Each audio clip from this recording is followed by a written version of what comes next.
ลาความหวังที่อยู่ข้างหน้าปริญญาให้แม่สื่นใจ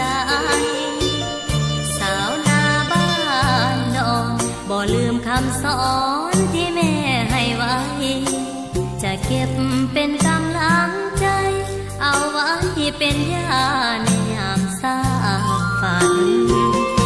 ลูกอยู่เวียงจันทน์ฝันเห็นบ้านเฮาทุกคืนบางวันบ่อยากจะตื่นแต่ก็ฝืนหัวใจบ่ทันขอใจเอิ้นบอกให้ตื่นเบื่อหาความฝันจิตใจบ่เคยไหววันสู่ตามฝันทุกวันเวลาวันหวนคืนนาจะเอาปริญญามาฝากแม่ความหวังยังบ่แท้หมุนตักแม่ว่าลูกคืนมาสมดังตั้งใจวาดหวังไว้ในการศึกษาวันที่ลูกหาปริญญาจะหวนคืนมากราบลงตักแม่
เป็นอย่างผิด คำสา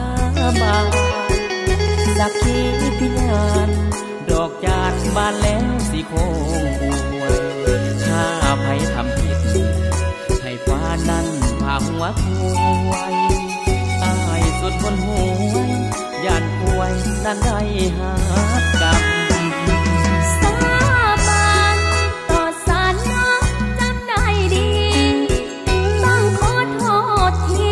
น้องมีเหลือความจำเป็นพ่อแม่เป็นหนี้หลายปีมีแต่หลายเส้นดอกเบี้ยกระเด็นจำเป็นต้องเข้าแต่งงานบ่มีหยังบ่ได้สร้างน้องเลยคนดีแต่อ้ายย่านมีลาคีคำที่เฮาเคยสาบานป่วยบ่มีความผิดแต่สิ้นชีวิตย้อนคำสาบานอ้ายอยากให้น้องกลับบ้านถอนคำสาบานช่วยชีวิ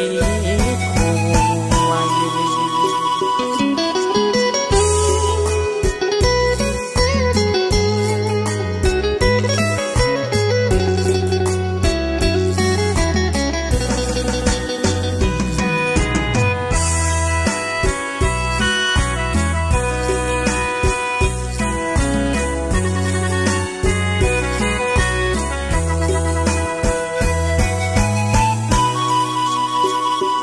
น้องเอ๋ยบ่เป็นหยังผิดคำสาบานสักขีพิญาณดอกจานบานแล้วสิโคงอวยถ้าไผทำผิดให้ฟ้านั้นพาหัวควายตายสุดคนหวยย่านป่วยนั่นได้หากรรมสาบานต่อสารน้องจำได้ดีต้องขอโทษทีน้องมีเหลือความจำเป็นพ่อแม่เป็นหนี้